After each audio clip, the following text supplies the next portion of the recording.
What is up, players? It's Warboss Tay up in this mug. Welcome to day 8. This is my day 8 progress video for the August painting challenge.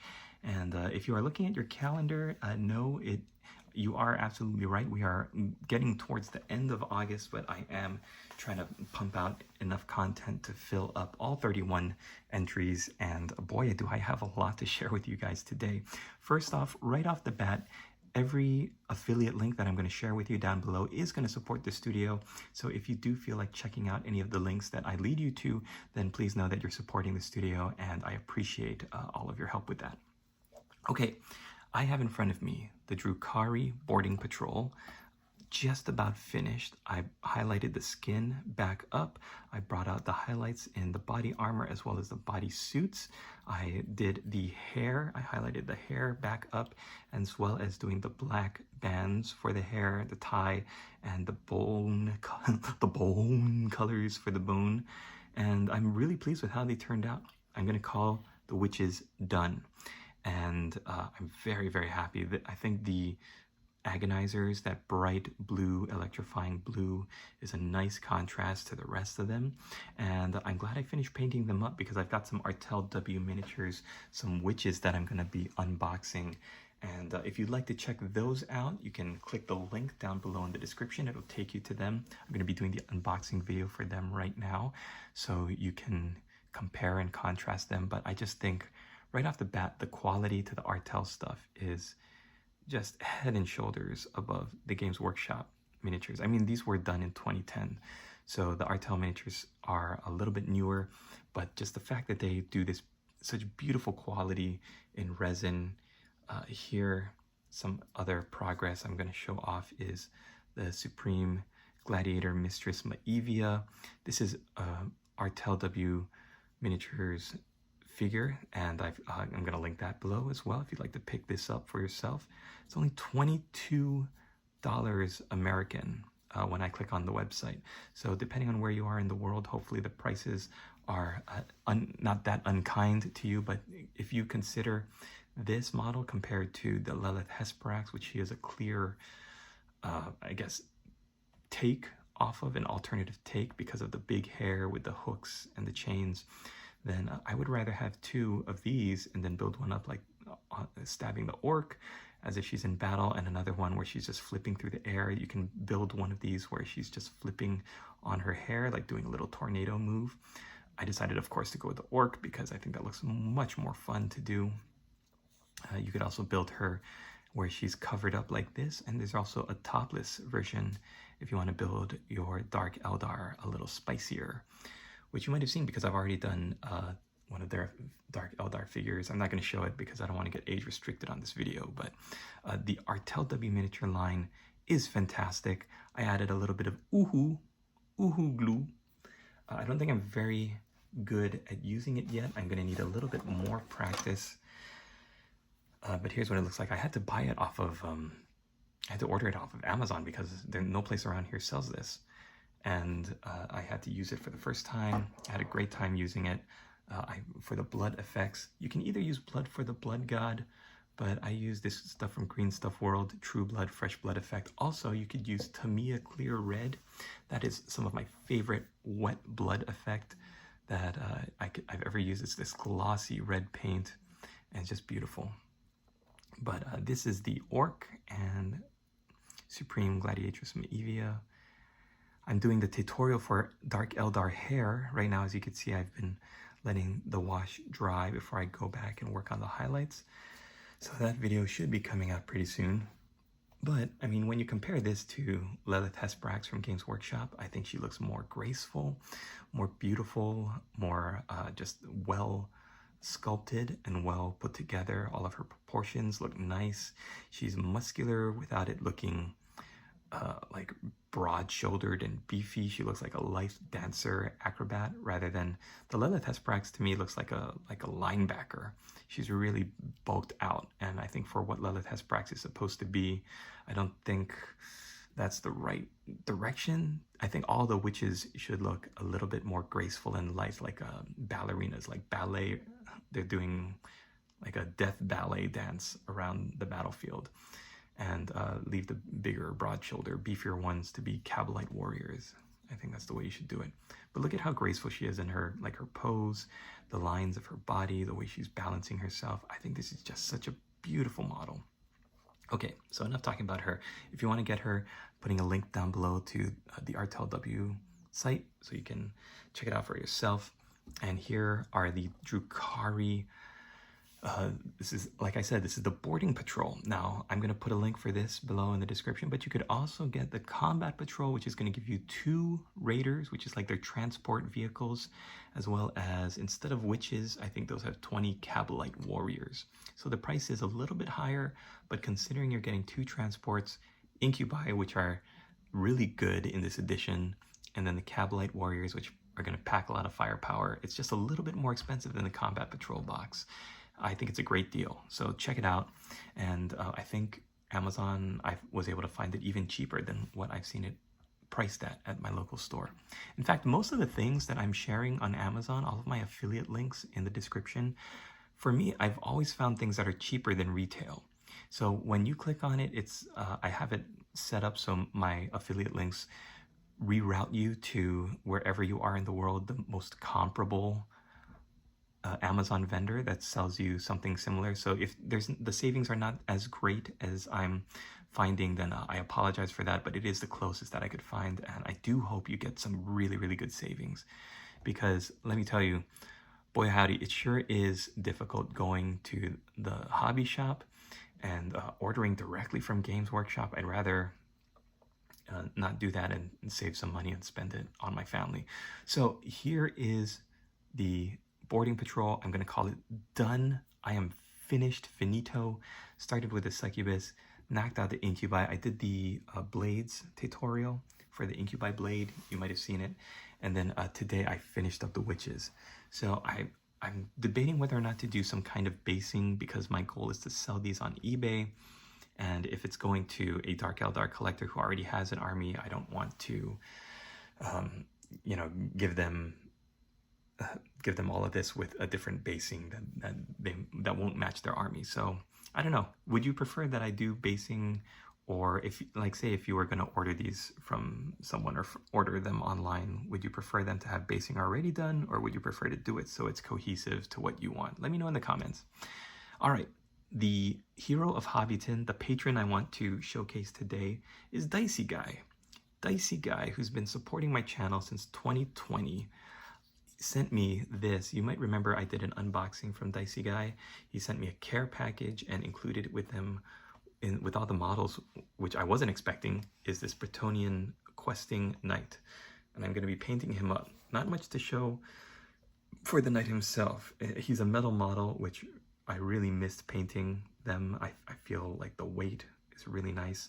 But what I really want to show off is the horse, because you might notice that I'm using a red and black color scheme. It is the scheme that they're going for with the Warhammer community artwork, as well as the old world. The Bretonnian faction is not from one of the more well-known Bretonnian colors, like that's not red and blue or red and yellow. It's actually red and black. You might have seen from the Warhammer community articles that have this artwork. There is a Knight of the Realm, I believe, that's riding this horse, and I tried to replicate exactly how that horse is painted, down to the freehand of the axe with the little castle on the shields, down to the chalice on the white background, and then the quartered with the fleur-de-lis. Unfortunately, I'm not that good at doing fleur-de-lis yet. It's just, you know, practice. Practice makes perfect. So I'll keep working on it.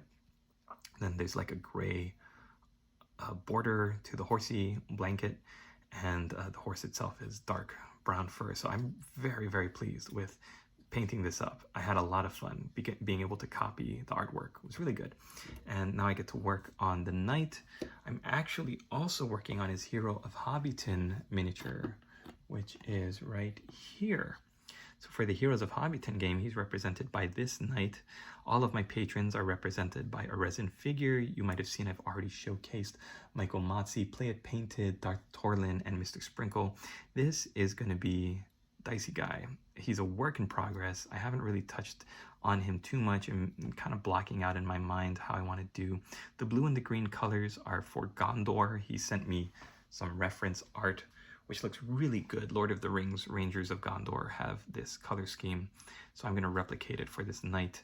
and just figuring out the best way to do that right now. And then he would be all done. I'm actually trying to learn how to use Procreate. One of the artists that I follow on Twitter, Artists Empire, he uses Procreate to do what he calls color ins, I believe, where he takes a model and then he like photoshops a cinematic background and makes it just look amazing. And that's what I want to learn to do. I think it's a great skill to have as an artist. I'm voraciously devouring all of his content. So if you're on Twitter, check him out, Artists Empire. He does color ins for like just fantastic looking models. I think he was even, yeah, I was looking at some of his tweets where he showed off some work he did for an actual game company where they used his color in art for the rule books and for the box arts. And that is like the pinnacle to me. If you do artwork that a game company actually takes and puts onto their product, oh man, that's like a dream come true. I think that's what every content creator on Twitter is aspiring to do. Every like serious painter and like we're always so happy when we see somebody featured in the White Dwarf or on the Warhammer community. It's a big celebration for everybody. So hey, on that note, you might notice that I have not really been talking about the Old World game too much. There's not that much news, but I'm still painting, as like obviously you can tell behind the scenes. And you might have seen I'm putting out some lore videos. I love the Old World setting. Warhammer Fantasy Roleplay 2nd edition. I have all the rule books now, so I'm doing a run through of all of the careers that player characters can take if you roleplay in that setting.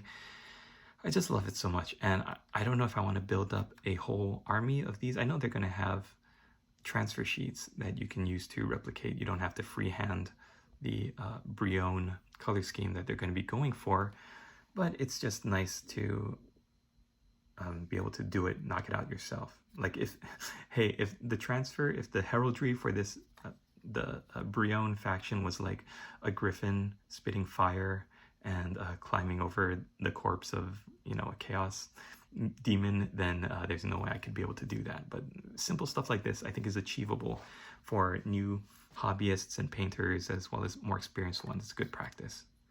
All right, guys, a lot to go on for today. I've been working on a lot behind the scenes, but not really having too much to show. The last thing I want to mention in this video is that I'm really trying to shift the focus of my work here. It's been fun, let me tell you that. It's been a fun over 10 years of me producing content on YouTube, and I still think back to those early days, and every now and again somebody will leave a video on some of my earlier videos, or leave a comment on some of my earlier videos, like the Ogre Iron Blaster, or one of my Skaven Doom Wheel videos, and that'll bring me back to how I remember painting, which was like so much fun. And it still is fun. I'm just looking at it in a different way now. Whereas before it was just a hobby to take my mind off of this whatever else I had going on in life and to relax at the end of the day. At this point in my life, I'm really trying to dig through my collection, and I want to paint as much stuff as I have and post them up on eBay and sell them so other people can enjoy them. I need help financially. I'm not gonna, I hate asking for help, which is why I always want to give you guys and gals the affiliate links to some really amazing products, because then I don't feel like I'm begging for your help. But I am getting to this point in my life where the lady boss and I are looking to live independently from the 9-to-5, the job system, and I'm trying to be a content creator that gives you value, that provides entertainment as well as education, or just useful content for you to play in the background. And not to get too preachy or anything like that, but I feel like my focus has shifted so much since having my son last year. And today's his 23rd month birthday. So in the midst of everything going on in my house, I wanted to film this video for you guys, because you are my community out there. You inspire me, and I wanted to stay connected to you through these challenges, through the Discord, through my videos on YouTube. It makes me happy to know that what I'm working on isn't just for me, but I'm going to be selling it on eBay. I'm going to be sharing and hopefully inspiring people to paint up some Drukhari of themselves, to pick up a box of the Boarding Patrol or the Combat Patrol and actually have a go at these color schemes. And that way what started out as a hobby for all of us was just a hobby at one point, and for some of us we're trying to make it something more. It can live on and continue to have life. Okay, that's all I want to get into. I don't want to go off too long on that tangent, but just thinking about my son's birthday today, and it's like it's making me very introspective. So that's all for today. Thanks for watching. The goal for tomorrow is to work on some Carcharodons as well as this vampire for the Crimson Court. I'm so behind on painting these. I wanted to get all 4 of these done by the time the Crypt of Blood was released, and it's already been like 2 weeks, and I've got 2 done, but I haven't finished the voiceovers for them, which I'm working on right now. So get her done, get the big beefy boy vampire finished, do some Carcharodons, and then that's what you'll see in the next video. Thanks for watching, everybody. Hope you leave a thumbs up down below and join the Discord if you're not there already. Check out everything else we've got going on. We'll see you in the next video.